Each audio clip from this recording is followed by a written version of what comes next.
Every time a church or its leadership is exposed, statements are sent out explaining the position of the church.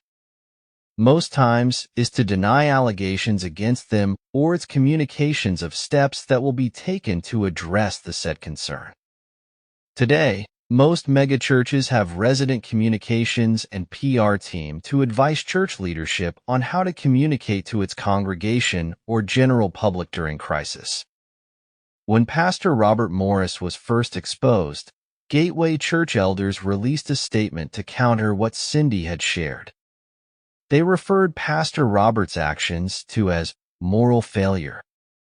This was from the advice offered by Mr. Lawrence Swicegood, the executive director of Gateway Media.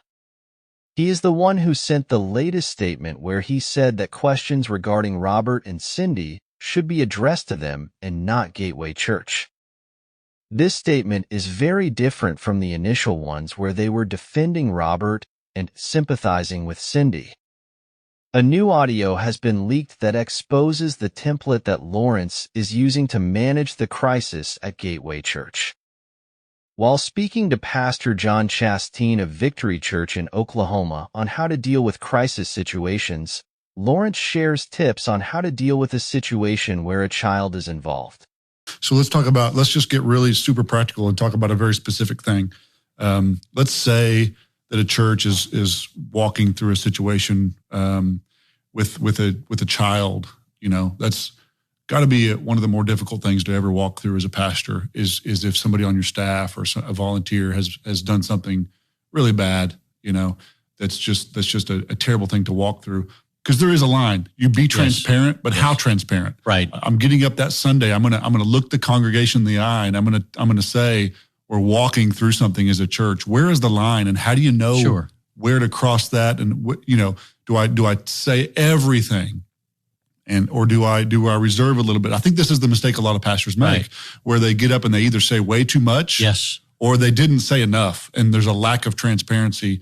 Or there's so much transparency that people's privacy gets abused. Right. So how do you navigate? How do you walk a pastor through that process? Well, I think it's I'm thinking word pictures. So I think of if you cast a pebble into a perfectly calm body of water, it has ripples, and there's those circles start from really tight circles all the way out to wide circles. And I look at our situation. So when the crisis hits and it causes ripples in our organization, I think the details that the pastor and the elders or deacons and the executive committee have to dive into and learn and discuss and investigate are at its highest level. Yeah. No stone left unturned, because under every stone is a potential situation that we need to deal with. Yeah. The next circle is kind of like your family. If you and your wife have a crisis in your family, you and your wife talk it at the deepest levels. Yes. If you've got a 10-year-old son and a 12-year-old daughter,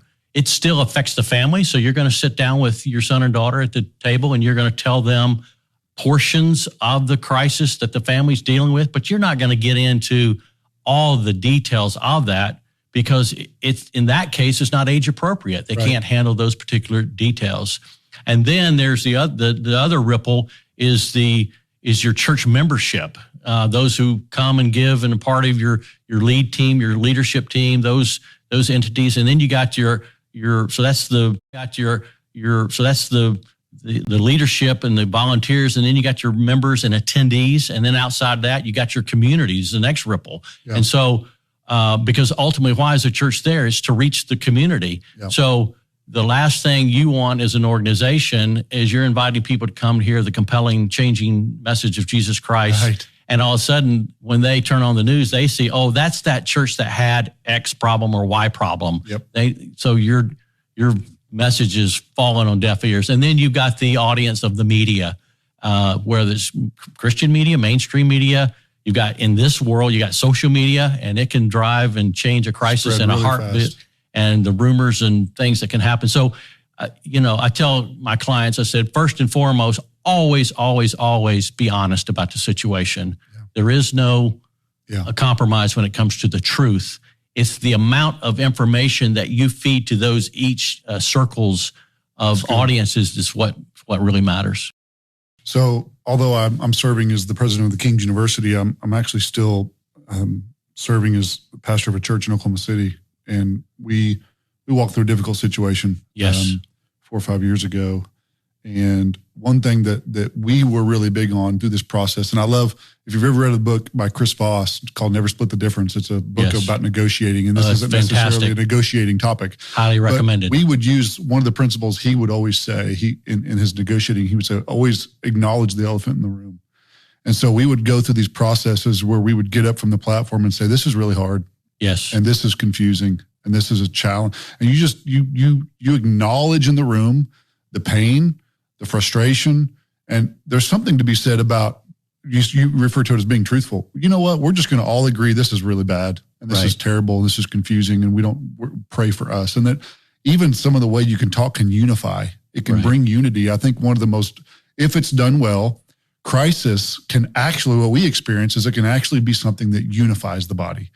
It's something that if it's done well, if vision is cast, if it's done with love and purity, it can actually bring a group of people together really strongly. Mm-hmm. And that's what we experience. I don't know if you ever see that happen. Well, I've actually seen people grow, the church actually grow through a crisis, because the community or people that were just attending occasionally all of a sudden going, man, the way they handled that situation, the way they communicated, and they loved and cared for people, and they were honest and forthright, I'm attracted to that. And I've actually seen a handful of churches actually grow during a crisis because of the integrity of how it was handled.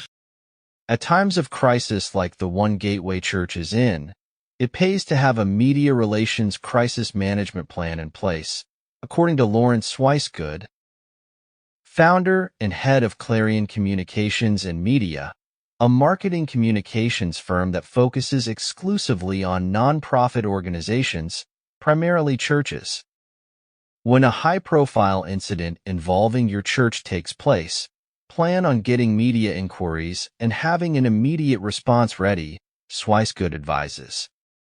So many times, a church will think, let's just wait and see if this goes away, but typically, it doesn't, says Swicegood. This leaves space for rumors to get started, he notes.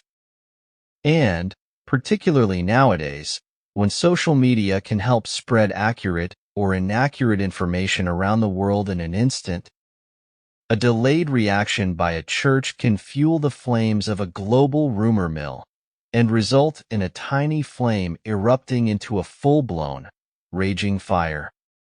He also insists on the need to speak the truth.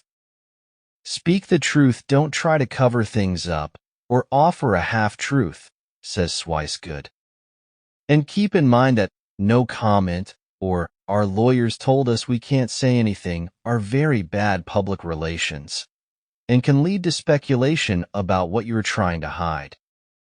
While speaking to reporters, be careful about the language you use. Swicegood advises that you should avoid using words like shocking or horrible or other emotion-triggering, often inflammatory terms. A reporter may interview you for 20 minutes, but at the end of the day, they are just going to use a few moments of the juiciest sound bites, he notes, because that's what headlines are made of.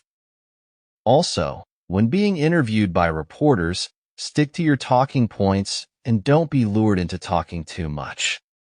A lot of times, a reporter will ask you a question and, after you answer it, remain silent for a few moments, Swicegood explains. Their hope is that this will make you feel obliged to say more, in order to fill what you may feel to be an uncomfortable silence. Swicegood and his public relations firm has been hired by many churches as their fixer. His name is all over the place, and not just in Texas megachurches. He is on staff at Gateway Church as the executive director of Gateway Media, and he has been the spokesperson handling any question from the media on behalf of Gateway Church. What do you think? Is this the right way to handle a crisis in church? Let's engage at the comments section. God bless you.